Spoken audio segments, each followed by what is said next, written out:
Hello, everyone, and welcome to the latest episode of The Western Wing. Today, my name is Erik D'Souza, and we're going to be talking about breaking stereotypes.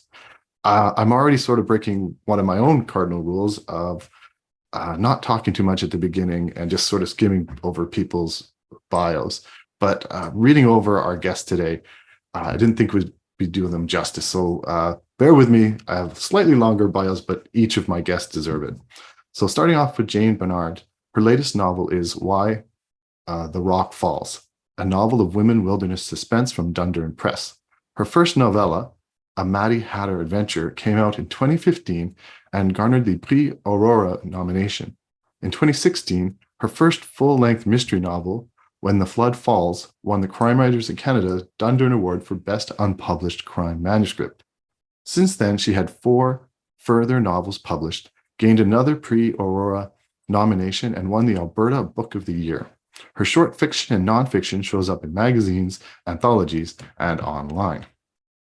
Jayne has had a long passion for writing and for exploring issues that face women in contemporary society.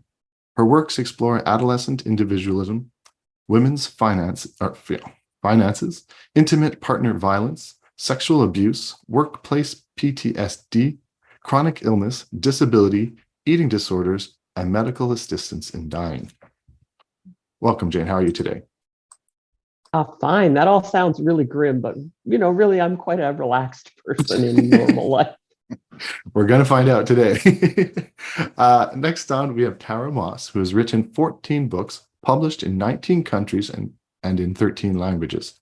Her latest is the internationally best-selling historical crime, The War Widow, along with its sequel, The Ghosts of Paris. Tara is an outspoken advocate for human rights and the rights of women, children, and people with disabilities, and has been the UNICEF Australia Goodwill Ambassador since 2007. She's won many awards, both for her writings and her advocacy. It's actually quite a long list, but I'm just going to pick one. In 2017, she was part of the International Top 50 Diversity Figures in Public Life, recognizing the achievements of individuals who have used their position in public life, listed alongside Malala Yousafzai, Angela Jolie, Bernie Sanders, Emma Watson, and His Holiness the 14th Dalai Lama of Tibet. Welcome, Tara. That's quite an introduction. Thank you, Erik. It's a pleasure to be here. Oh, I had to trim yours. It could have been much longer. Alan, I hope I'm not outing you too much today, but there's an important detail we need to get out of the way. Alan writes true crime.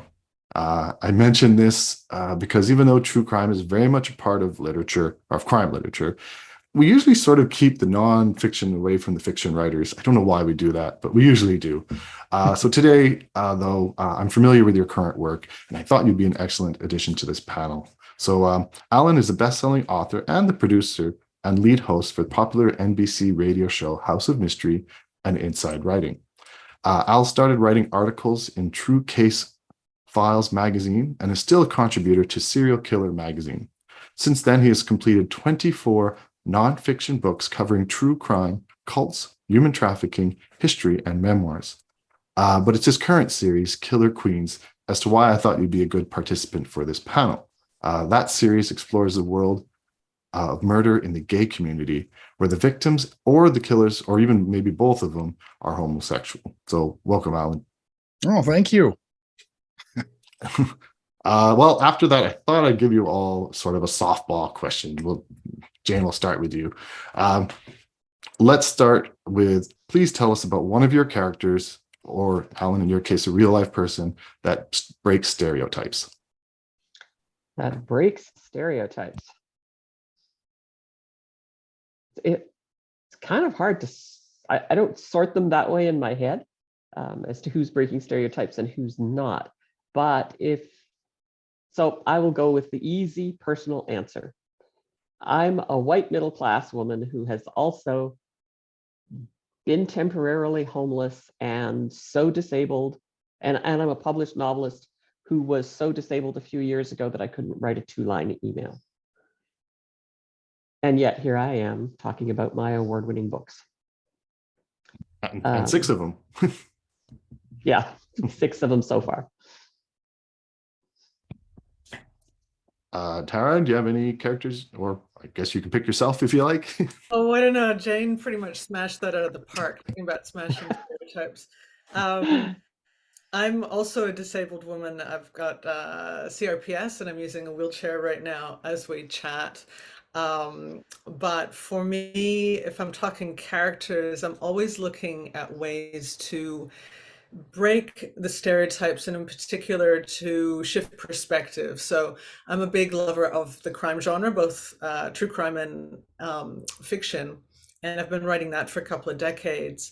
And this new series I've got, it's got this main character, Billy Walker, looking fabulous in red there on the cover of The Ghosts of Paris. And she's an example of a character that breaks stereotypes because she's authentic to her time, which is in the 1940s, post-war, but she's also not necessarily like everyone else. When we're looking at the genre, when we're looking at hard-boiled and noir, and we're looking at the contemporary, say, PI fiction of the time, we don't see a lot of female PIs.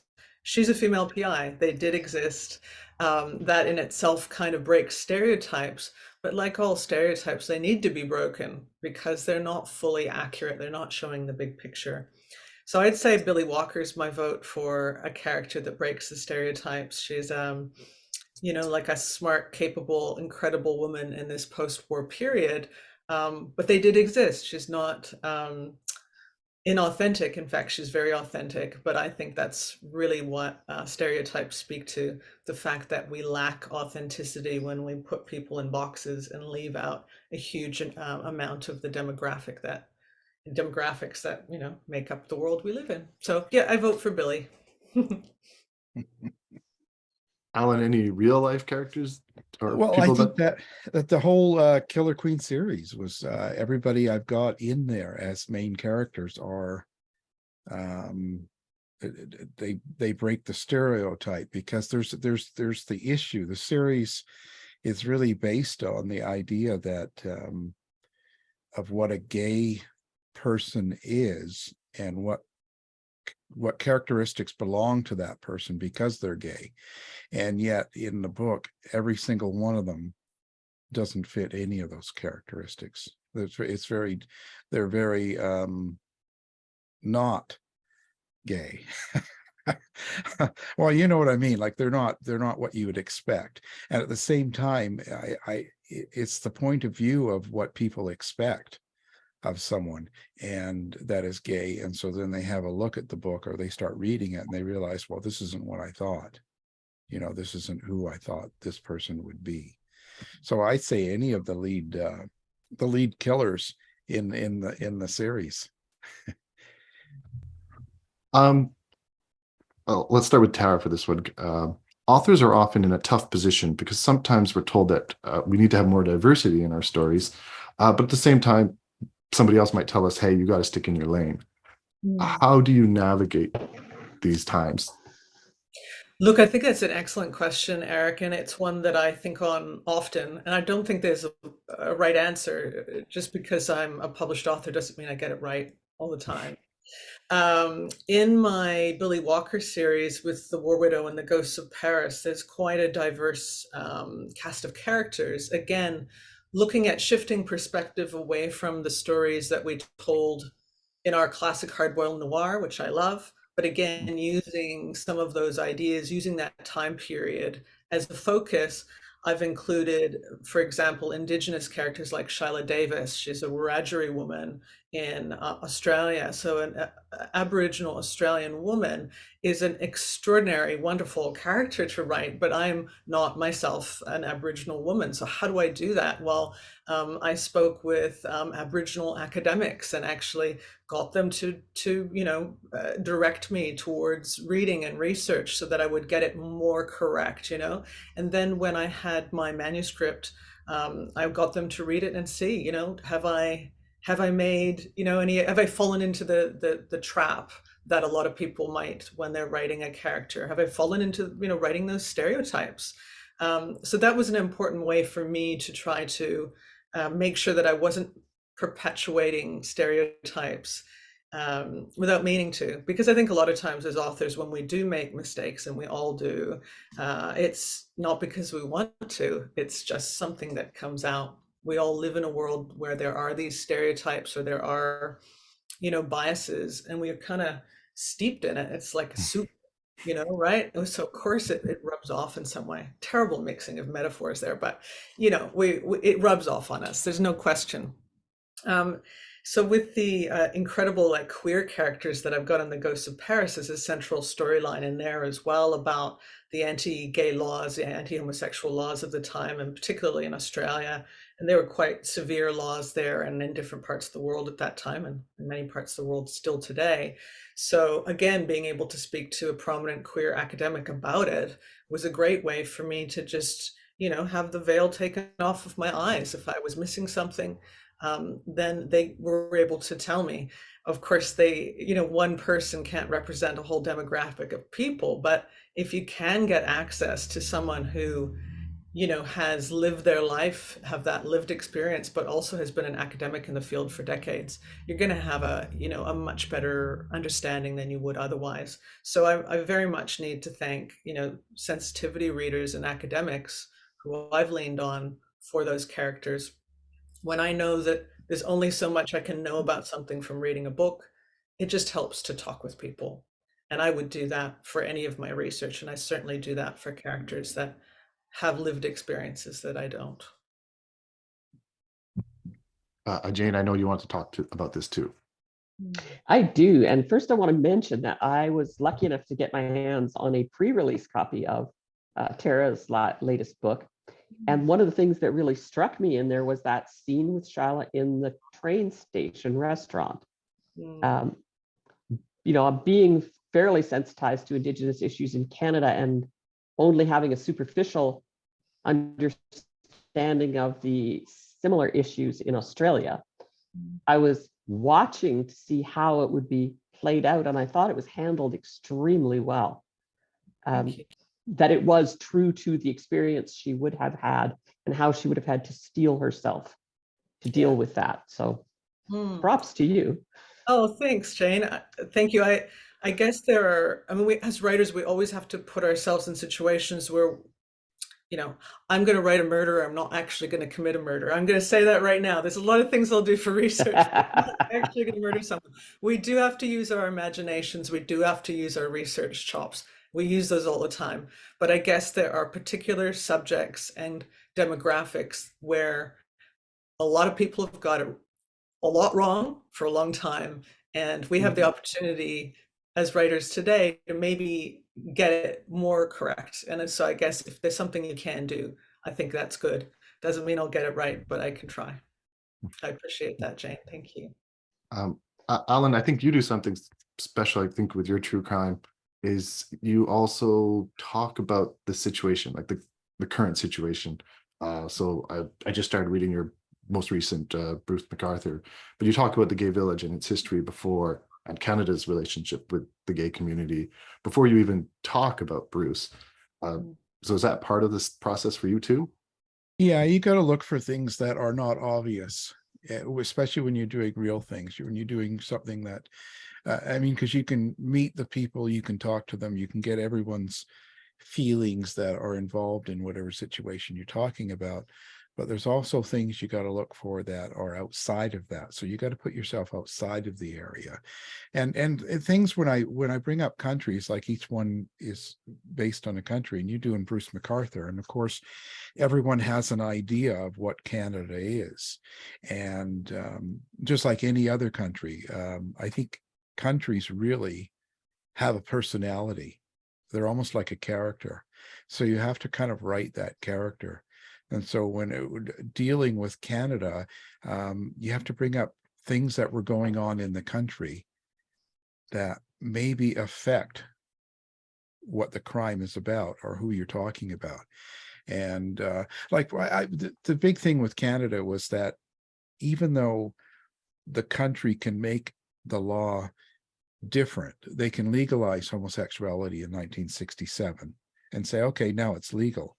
But when you have law enforcement that have been working for 20 years on the force, and in their mind, homosexuals are dirty, they're criminals, and they're unstable. You can't just change overnight. Do you know what I mean? But just because you make it a law doesn't mean that it takes a long time. It takes generations for them to kind of go through. So I think my idea is when I'm writing, I want people to really see, because, you know, the first response is, well, it's legal there.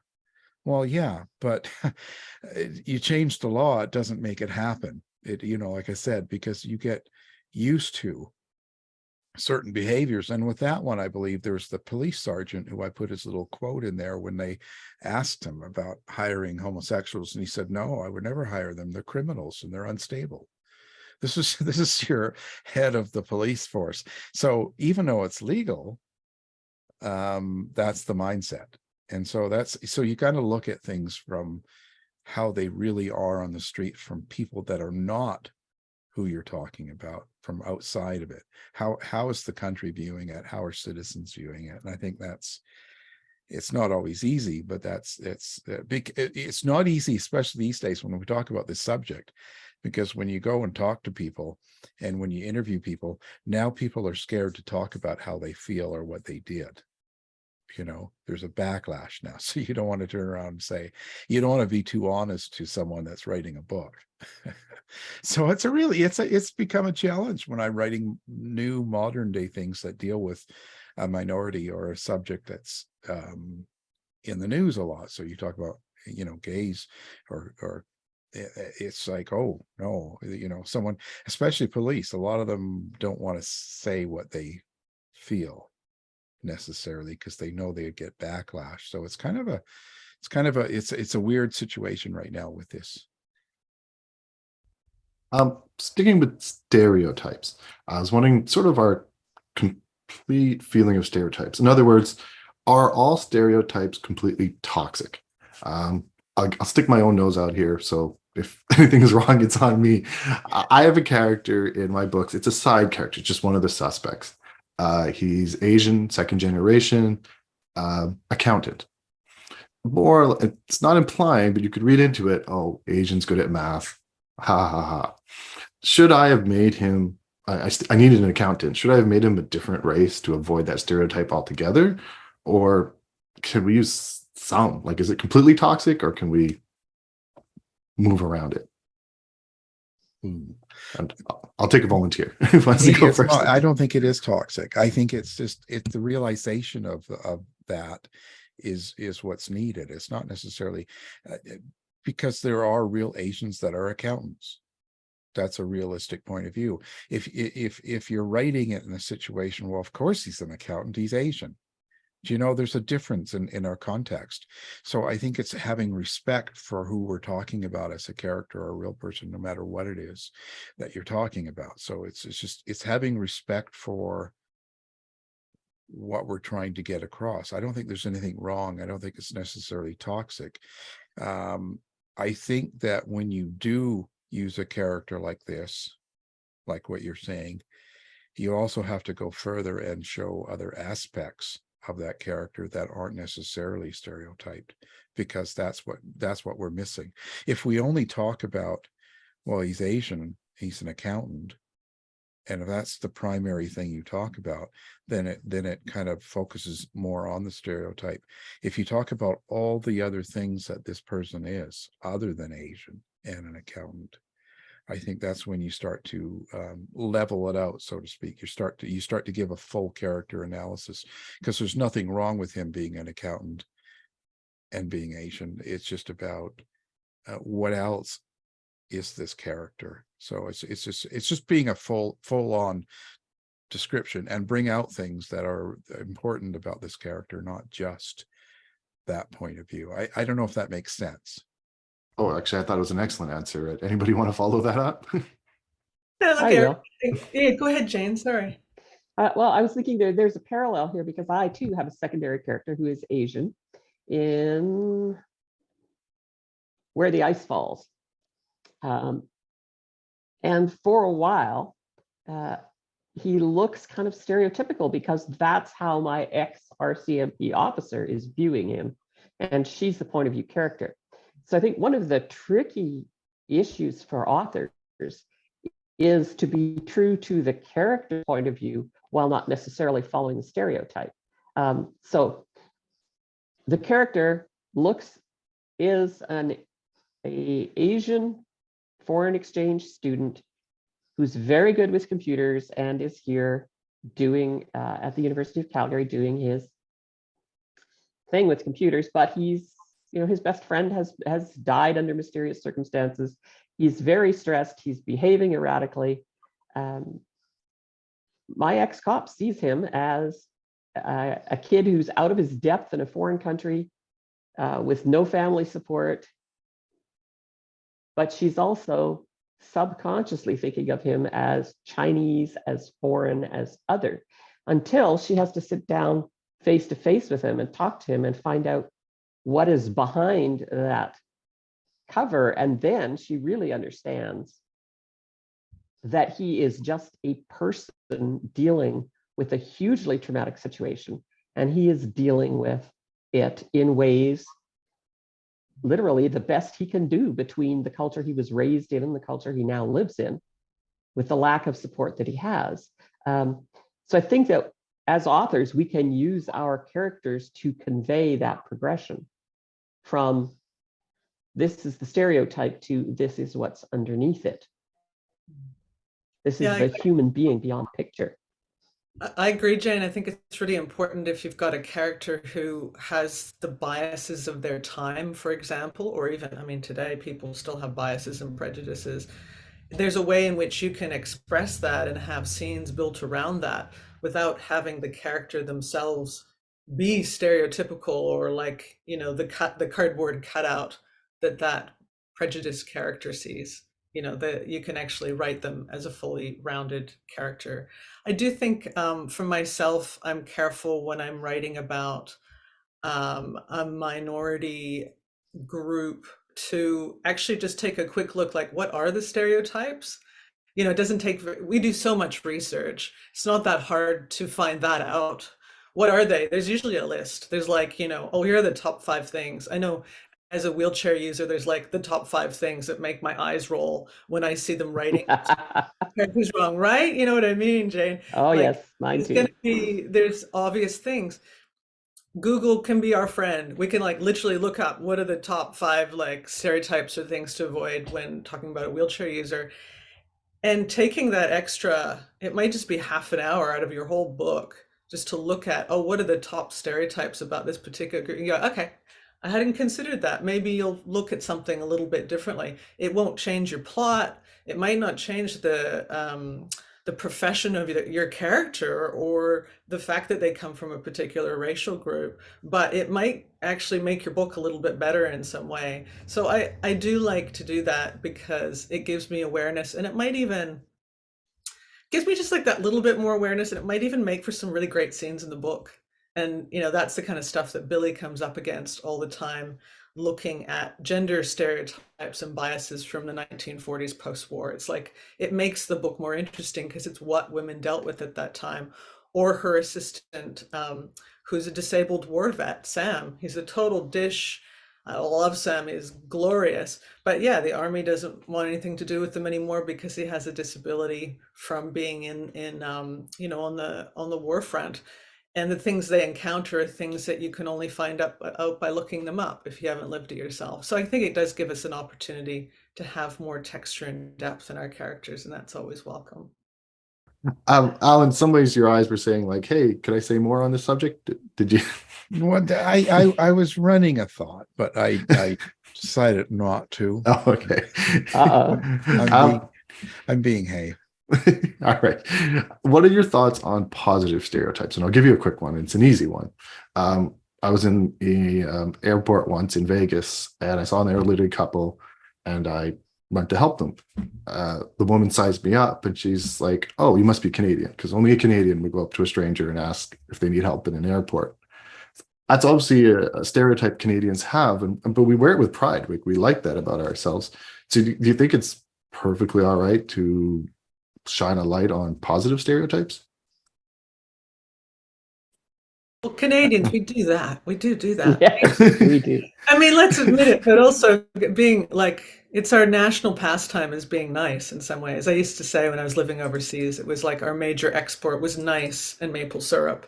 Of course, that's a joke and it's not really true, but there's a truth in it, isn't there? Um, yeah, I'll let someone else speak first, but of course, saying positive things about people is, it's rarely horrible as long as they're, they're not only that. Yeah, I think Long it's as this. Oh, I'm sorry. I think sorry. See, Canadian. I think it's the same. But I think it's the same thing. I think it's that whether it's positive or negative, it's just about fulfilling everything about that character. It's about showing more than that stereotype, because then that's what you're leaving the reader with, right? And I think that's what that was the mistake. Let's say from years ago, especially in televised programs, because that's all they left in, right? They cut the books a lot, and if they showed something, it was just the extreme parts, and that's kind of what they did. But I think it's just about it's just about giving the full essence of that character, about giving all the aspects that make them up to who they are. And being nice is just one thing, because we have some not very nice Canadians too.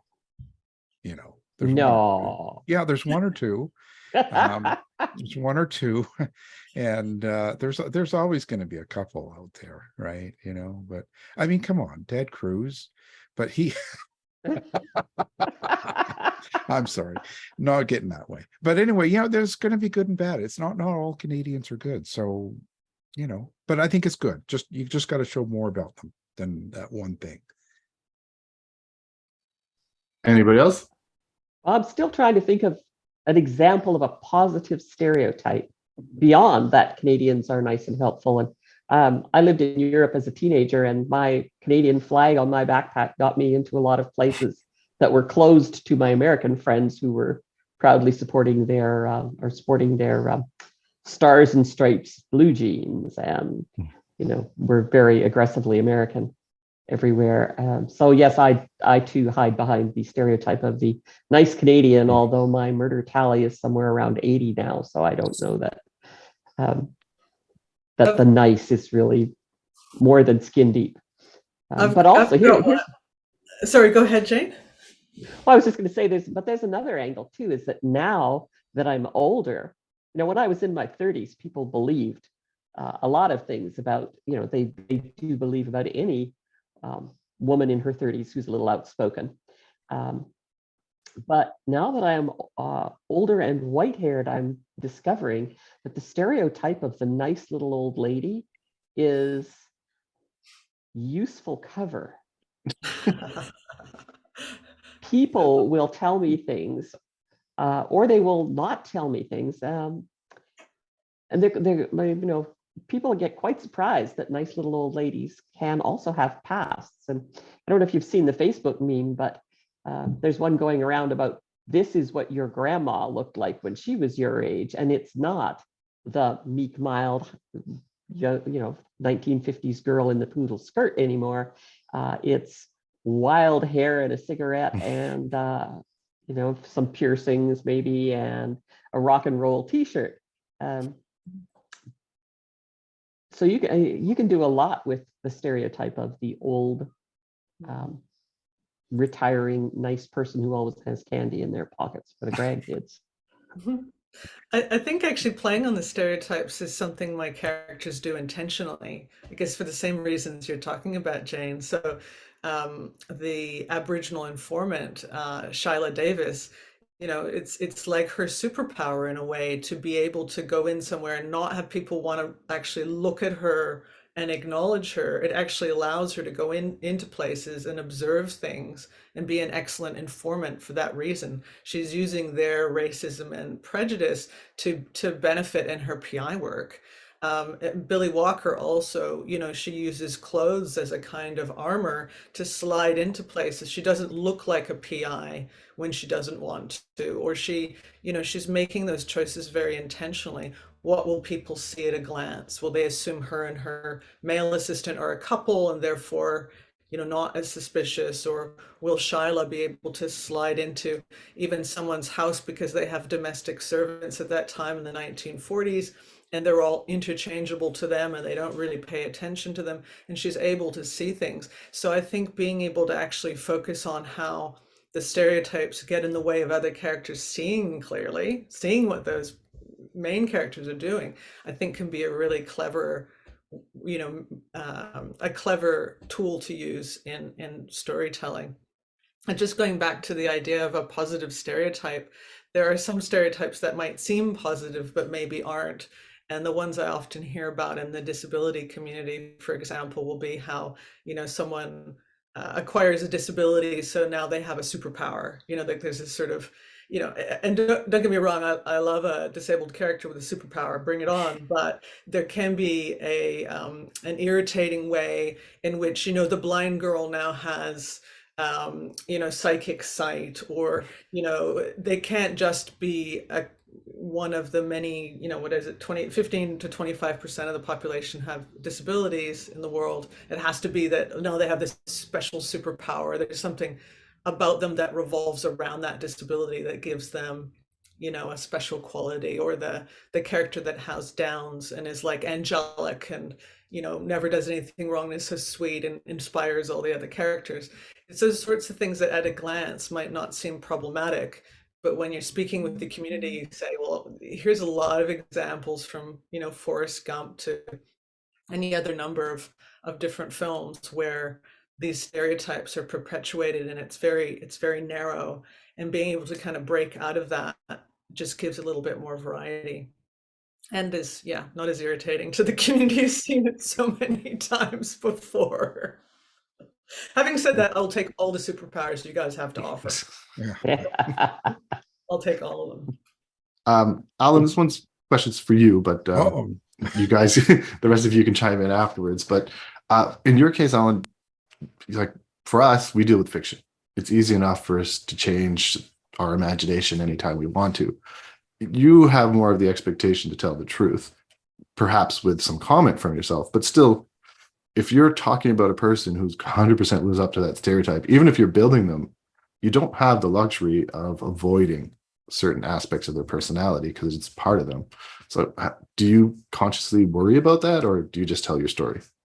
Well, until recently, I never worried about it. And if anything, I focused and I made sure people understood who they were, because I remember when I spent time with Bruce McCulloch down in the States, and he got put away for that murder in 1957 of the girl, and he never did it, and he got out in 2017. But when I met him, he's a terrible human being, just awful. And I mean that in the most loving of ways. But like the first time when I met him, he's, just so you know, my son thinks I'm a racist and that, and he's like, and he says to me, the United States went to hell the minute they decided to let a woman go to work, and things like that. So he had some of the worst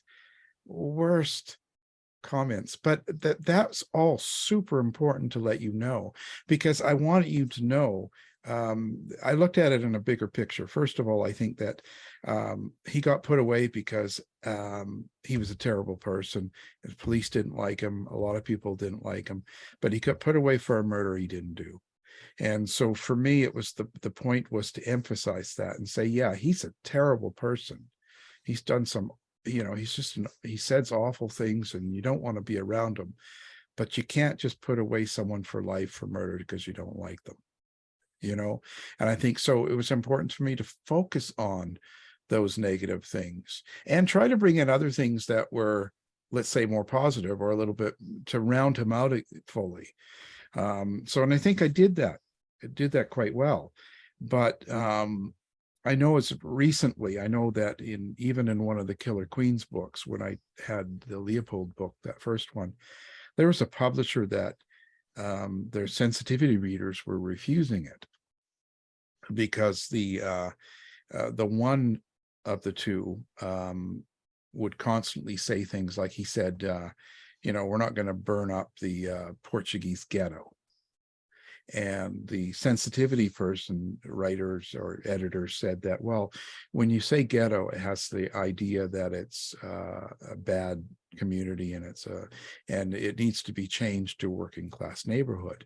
And I said, well, yeah, but you can't do that when you've got two characters actually talking, they're having a conversation, and one says a certain word. You've kind of got to put it in there. It might not be a nice word, or it might,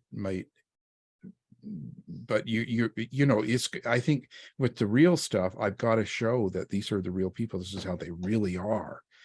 I can't cover that up. Like I didn't feel that would be right if I changed the wording of two characters when they're talking and it's a true story. Lately it's been done a lot. I see it on Netflix. There's a lot of series and TV, and they really change what really happened, and and right now I'm not doing historical fiction. I'm still doing, for the most part, true crime.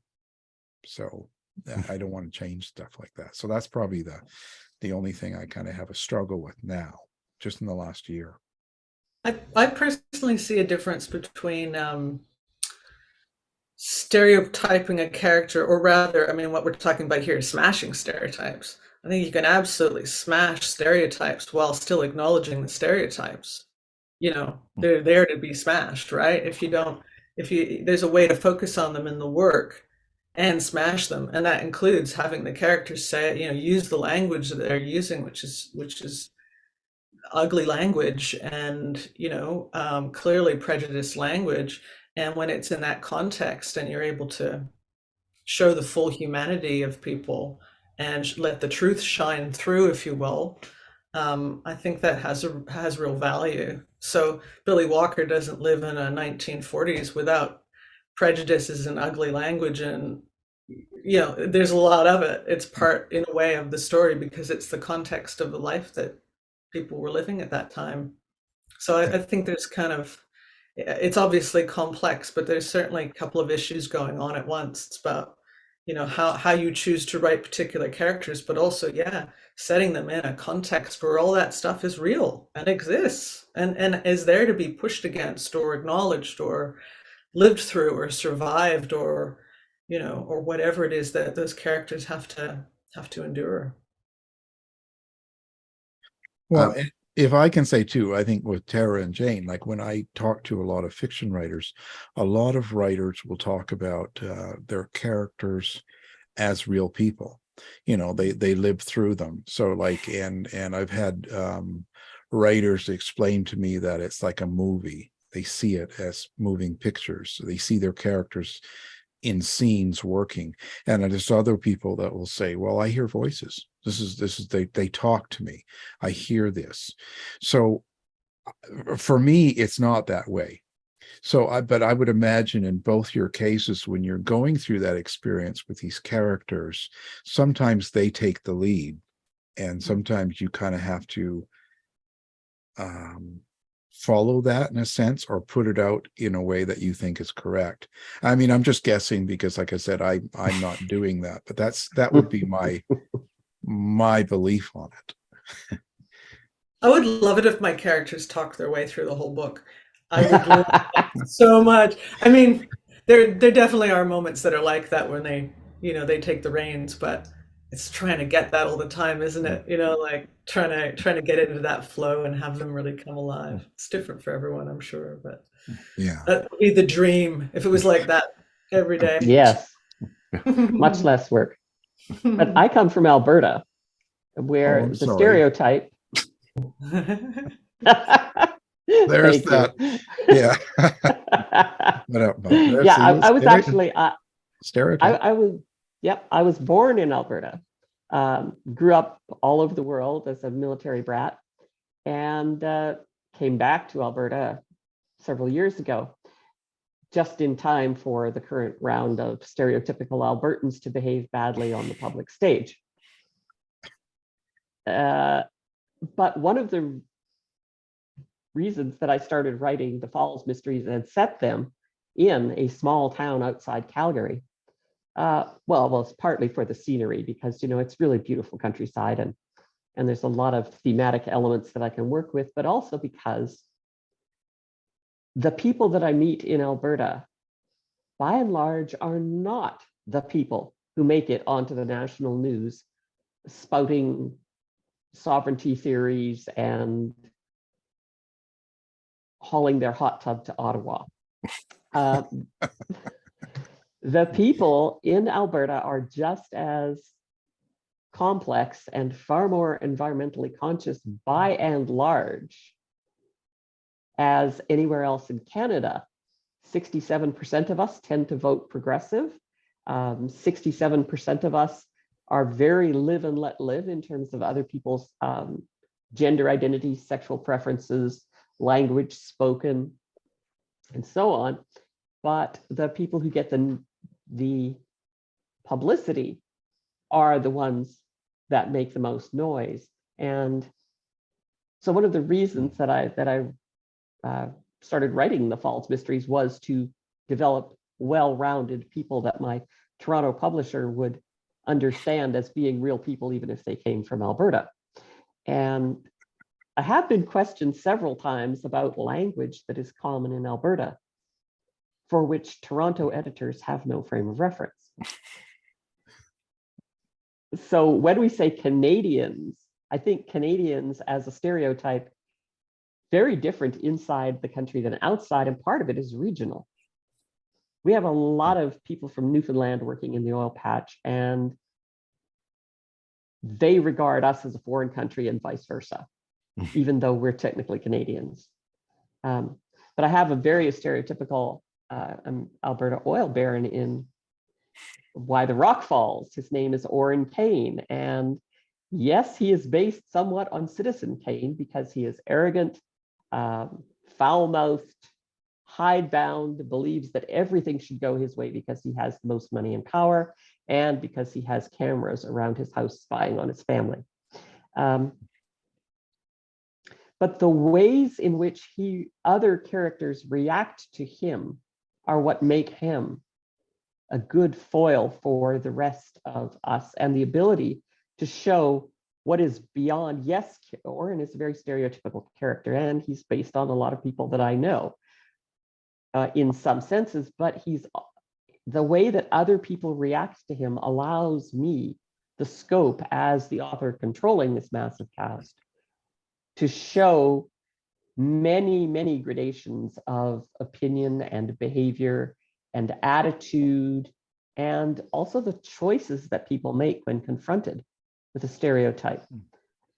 Every character has to make a choice, and some characters will choose to respond to Oren's power by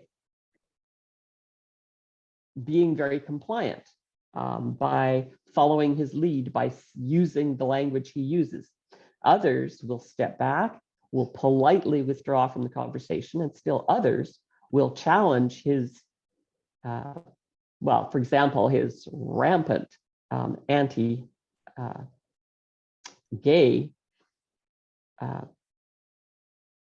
attitudes, which are in fact a plot point.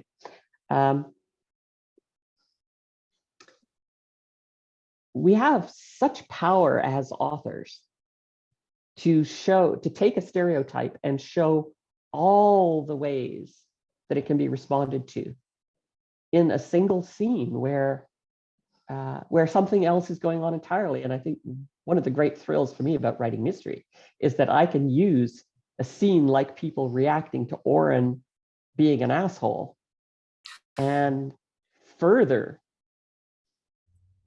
all of the mystery elements at the same time. You know, we have such power as authors. We can use it for social good. We can use it for crime solving. We can use it to get our pet preferences out on the table in some character's mouth, although that's kind of a double-edged sword because it's very easy for the character to get subsumed by the author's voice, and readers can usually spot that. But yes, Oren Kane is my favorite, most hated character.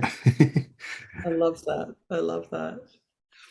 You also have Jan, though. I honestly thought you were when I asked you the first question about people breaking stereotypes, I thought you were going to answer Jan. So Oh, Jan. Since yes, we so talked about Jan Oren, do you want to okay, talk I will about- talk about Jan because I do write characters who are very close to my heart for the opposite reasons.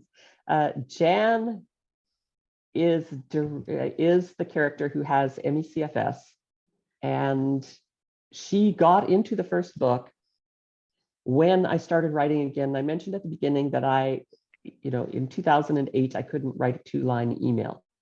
And I spent about 5 years living in darkened rooms, unable to reliably feed myself, unable to get a whole sentence out of my mouth, let alone onto paper.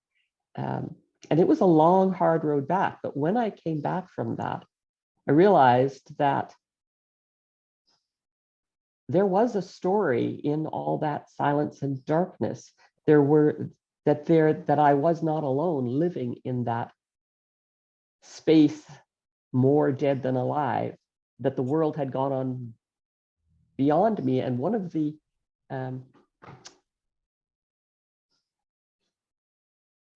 ways that book actually became rich enough to win that Canadian Crime Writing Award was because Jan became a secondary character with her own narrative point of view and the strengths that she had from being stuck at home, unable to control her own body most of every day, and unable to reliably even distract herself because her mind was so tired. But she observed. And as one of, at that time, about 250 Canadians with ME, or 250,000 Canadians with ME/CFS, I was observing, and I knew if any police officer had had to ask me what everybody in my neighborhood's routine was. I knew who left for work. I knew who came back from work. I knew whose nanny was quitting and was being replaced by a new one, just because I laid on my chaise all day when I could stand to look outside and see. And I thought, what a power that is for a detective, to have somebody who observes.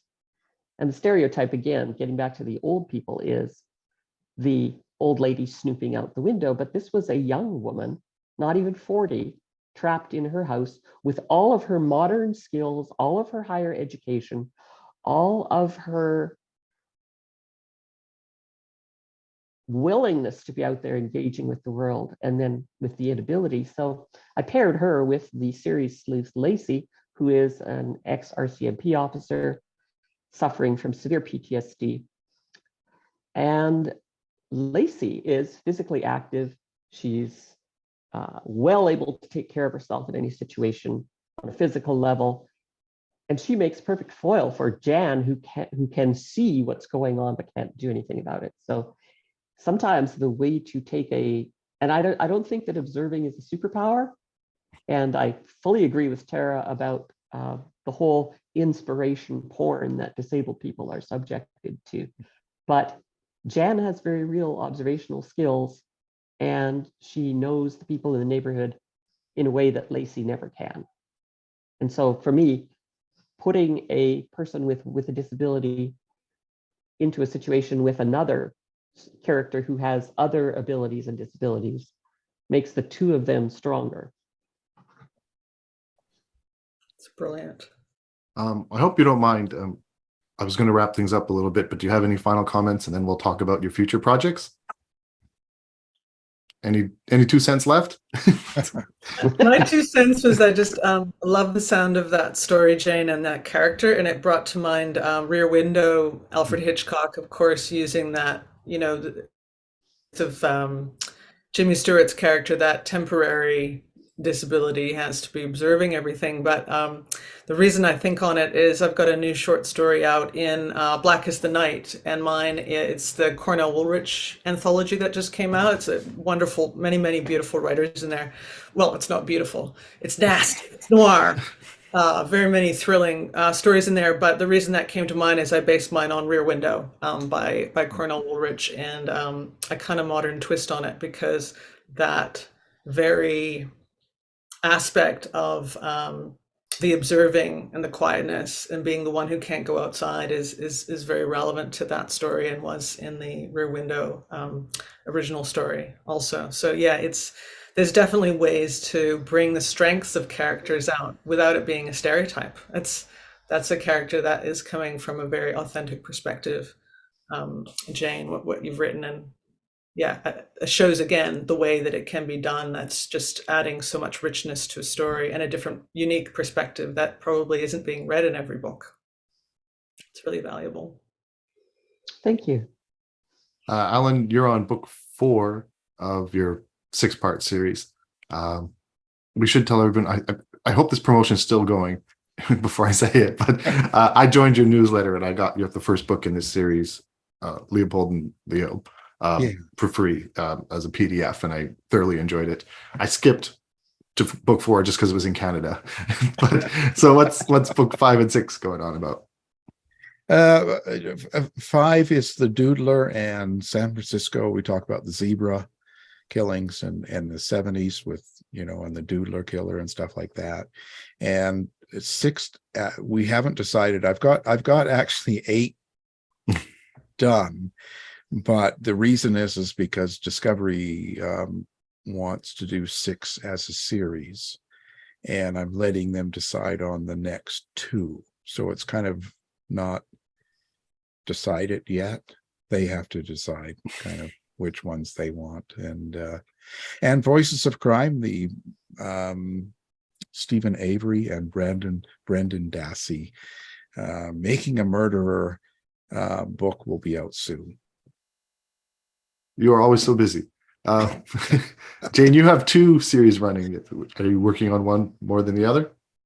At the moment, I'm working on neither, because I have a young adult thriller out with my agent now, and my next series is likely to be a middle grade mystery focusing on girls in STEM.